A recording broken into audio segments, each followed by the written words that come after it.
Assalamualaikum warahmatullahi wabarakatuh. Di video kali ini, saya ingin membahas sebuah wisata budaya atau festival budaya, yaitu wisata budaya Tabui, di mana wisata budaya ini merupakan sebuah ikon dari kota Periaman. Jadi, kalau teman-teman ingin pergi ke kota Periaman, teman-teman bisa melihat ada Tugu Tabui yang merupakan ikon dari sebuah kota Periaman. Jadi, Tabui ini adalah salah satu festival akbar yang paling terkenal di Indonesia, diadakan di Pariaman, Sumatera Barat. Festival Tabui ini dilakukan sebagai bentuk kebahagiaan menyambut bulan Muharram dan juga memperingati wafatnya cucu Nabi Muhammad SAW, yaitu Husain bin Ali bin Abi Thalib, di mana tepat terjadi pada tanggal 10 Muharram. Tradisi ini sebenarnya sudah ada sejak abad ke-19 Masehi, di mana tradisi ini dibawa oleh penganut Syiah dari India. Untuk tinggi Tabui itu sendiri memiliki tinggi kurang lebih 12 meter, di mana di bagian atas itu memiliki bentuk menara yang dihiasi oleh bunga-bunga dan kain beludru yang berwarna-warni. Sedangkan bagian bawahnya itu seperti kuda yang memiliki sayap, berekor, dan memiliki kepala manusia, di mana wujud inilah yang merupakan wujud Tabui yang asli, yang dikenal dengan oleh masyarakat Minang, yaitu disebut dengan istilah burak. Di Tabui sendiri diambil dari bahasa Tabut yang berasal dari bahasa Arab yang berarti bermakna kayu. Nama tersebut mengacu pada legenda tentang kemunculan makhluk berwujud berkuda bersayap dan berkepala manusia yang disebut dengan, kalau Minang menyebut itu istilah burak. Di legenda tersebut mengisahkan bahwa setelah wafatnya cucu Nabi yaitu Husain, kayu berisi potongan jenazah Husain tersebut diterbangkan ke langit oleh burak. Berdasarkan cerita tersebut, maka masyarakat Periaman membuat tiruan dari burak yang sedang mengusung tabut di punggungnya. Karena itulah diadakan yang namanya acara pesta budaya, yaitu Tabui, yang berarti mengenang perjuangan dari seorang Husain dari atas kematiannya di pedang Karbala. Untuk festival Tabui itu memiliki beberapa rangkaian acara, yaitu pada tanggal 1 Muharram sampai tanggal 8 Muharram itu ada 8. Baik, untuk yang pertamanya itu kalau nggak salah yaitu mengambil tanah, yang kedua yaitu menebang batang pisang, yang ketiga yaitu maatam, yang keempat mengarak jari-jari, yang kelima yaitu mengarak sorban, yang keenam itu Tabui naik pangkat atau dalam bahasa Minangnya yaitu Tabui naik pangke, yang ketujuh tentu saja yaitu pesta Hoyak Tabui pada tanggal 10 Muharram. Yang terakhir yaitu Tabui itu yang kedelapan, Tabui itu dibuang ke laut, atau itu ada rangkaian acara yang terakhir. Masuk ke festival budaya Tabui tersebut, dia ada 8 bagian atau 8 tahapan. Untuk tahapan yang pertama yaitu mengambil tanah atau dalam bahasa Minangnya yaitu mambiak tanah. Itu dimulai pada tanggal 1 Muharram. Jadi, mambiak tanah merupakan prosesi ritual pengambilan segumpal tanah ke sungai. Aktivitas pengambilan tanah tersebut dilakukan pada sore hari pada tanggal 1 Muharram. Dilakukan dengan suatu arak-arakan dengan gandang tasa. Mengambil tanah dilaksanakan oleh dua kelompok tabui. Jadi, tabui itu ada dua, ada tabui Subarang sama tabui Pasar. Masing-masing kelompok mengambil tanah pada tempat atau alias anak sungai yang berbeda dan berlawanan arah.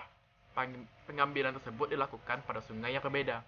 Tabui Pasar mengambil tanahnya di sungai kecil di Gelombang, sedangkan Tabui Subarang mengambil tanah di sungai Batang Piaman di daerah Pawah.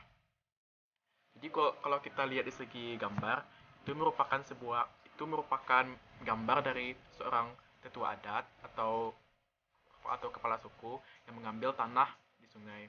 Itu merupakan awal atau rangkaian langkah awal dari uh, dari atau langkah awal dari yang namanya acara pertama dari festival Tabui tersebut. Untuk tahap kedua yaitu menebang batang pisang. Dalam bahasa Minang dikenal dengan istilah menambang batang pisang. Menembang batang pisang adalah cerminan dari ketajaman pedang yang digunakan oleh perang sebagai simbol menuntut balas atas kematian Husain tersebut. Ini dilakukan oleh seorang atau kepala adat dengan pakaian silatnya. Batang pisang harus ditebang dengan sekali tipas. Berarti di mana ada proses lain yang mengatakan bahwa batang pisang diibaratkan sebagai simbolik tentara Yazid yang mengambil harta dari keluarga Husain. Di mana di tahap ini juga ada yang namanya perkelahian antara atau pertunjukan silat antara kepala adat tersebut. Untuk tahap ketiga ada namanya yaitu prosesi Ma'atam. Jadi prosesi Ma'atam ini dilaksanakan pada tanggal 7 Muharram. Prosesi Ma'atam ini dilakukan setelah sholat zuhur oleh perempuan yang tinggal di rumah tabui. Jadi keluarga penghuni rumah tabui dia akan berjalan dan mengelilingi yang namanya deraga. Deraga ini merupakan sebuah tempat atau dari bambu, di mana tempat ini merupakan kalau diibaratkan seperti kayak keranda. Jadi perempuan-perempuan ini mengelilingi dan meratapi kayak menangis. Jadi hal ini bermaksud atau bermakna di mana hal ini merupakan meratap atas meninggalnya Husain dan kepergiannya dari cucu dari Nabi Muhammad SAW tersebut.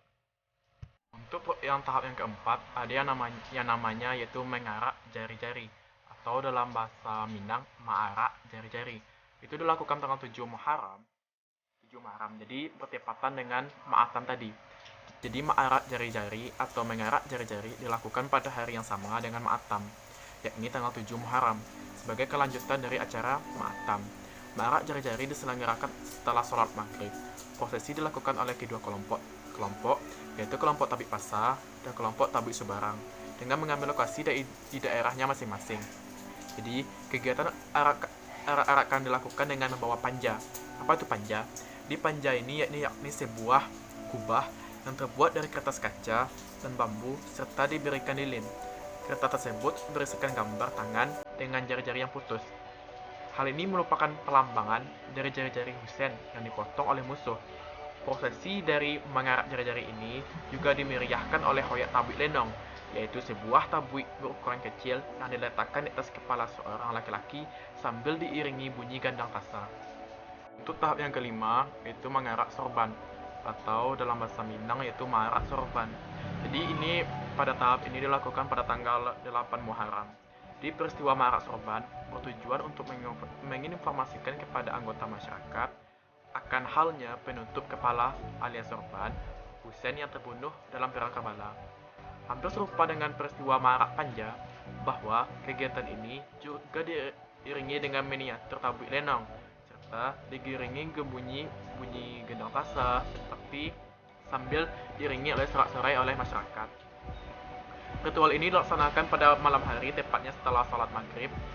Tidak jarang, pada saat arak-arakan terjadi perselisihan antara kelompok Tabik Pasa dengan Tabik Subarang. Ritual ini memiliki makna mendorong semangat membela kebenaran.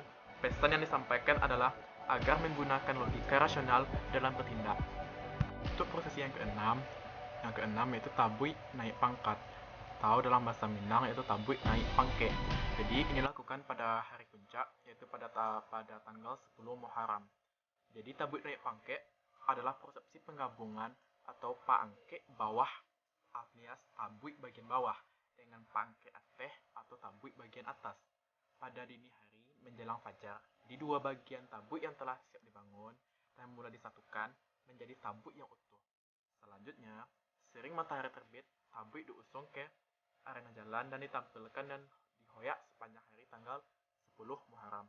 Jadi pada tahap ini masyarakat sudah mulai banyak berkumpul dan sudah diiringi dengan adanya kayak wali kota ataupun pemuka masyarakat yang sudah ada pada hari puncak ini. Yang ketujuh yaitu pesta hoyak tabui. Ini merupakan acara yang puncak atau acara yang dinanti-nantikan oleh masyarakat Kota Pariaman ataupun masyarakat di luar Kota Pariaman. Yaitu terjadi pada tanggal 10 Muharram. Di sepanjang hari tanggal 10 Muharram, dimulai pada pukul 9 pagi, dua tabui yaitu Tabik Pasa dan Tabik Subarang disuguhkan ke tengah pengunjung. Pesta Hoyak Tabui sebagai hakikat peristiwa perang Karbala yang menewaskan Husain. Acara Hoyak Tabui akan berlangsung hingga sore hari, dan secara lambat laut, tabui diangkat menuju pinggir pantai dalam maghrib. Ada dua jenis tabui yang digunakan dalam acara ini, yaitu tabui yang berkepala wanita dan tabui yang berkepala pria. Dalam prosesi ini, tabui dipikul oleh 40 orang, diikuti oleh puluhan orang lainnya yang berbusana adat dengan membawa rupa gendang. Pesta Hoyak Tabui juga menyajikan atraksi dari tabui itu sendiri, seperti merebahkan, memutar, dan menggoyahkan, dan melarikan.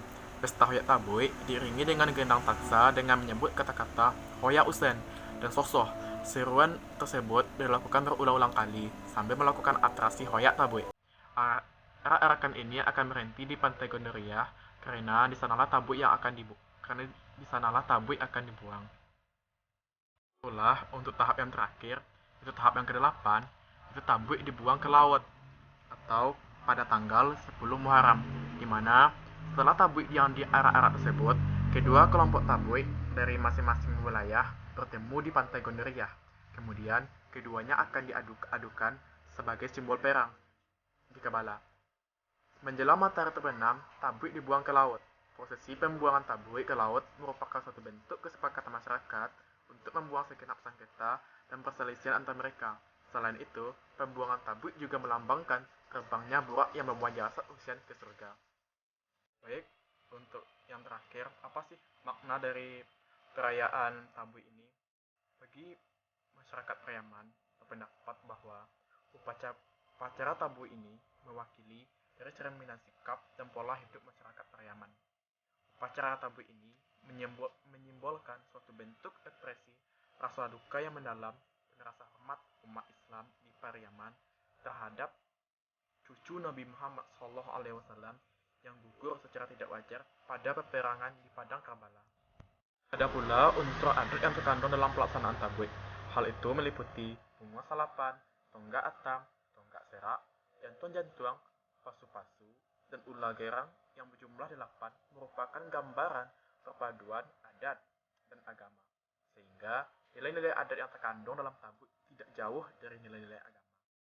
Prosesi dalam pelaksanaan tabui ini juga melambangkan bahwa kesatuan, walaupun terdiri dari berbagai macam suku, bahasa, agama, keturunan, tetapi tetap satu kesatuan. Seusai prosesi tebuk naik pangkat melaksanakan tabui kemudian dibawa dan memasuki kota Pariaman dan kemudian dibuang ke laut.